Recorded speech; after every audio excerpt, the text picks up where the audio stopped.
खोर्धा जिलार बोलगर निकटर थिबा एई छोट गाँवर ना चूड़ा। आखपाख अंचल जदि कहार शगड़ किणवाक हुए तो सेमाने एई गाँ को धाई आसंती। आपर मध्य जानी जातरा और मेलण रे चूड़ा गाँवर ना रही। तार मजबूत गढ़न एवं भल कारीगरी पाई एई गाँ रे प्रसिद्ध।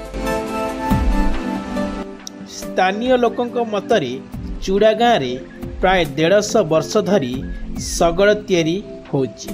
शगड़ बहुत बापा अमल शगड़ तैयार हो गाड़ी मोटर हो गाँव शगड़ डिमांड मान सब कमी गलानी।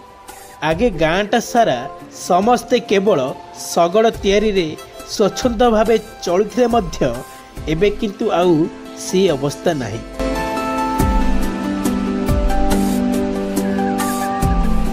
शगड़ तैयारी पाई व्यवहृत होउथिबा बांधण और शाला काठ आग भली मिलु नाही। शगड़ कारीगरी माने जाति रे महाराणा न हेले मध्य किंतु सेमाने शगड़ मध्य काम तैयारी करन। मोर गुरु होछन महाराणा जे हेले सुधा आमे काम शिखि जाइछु।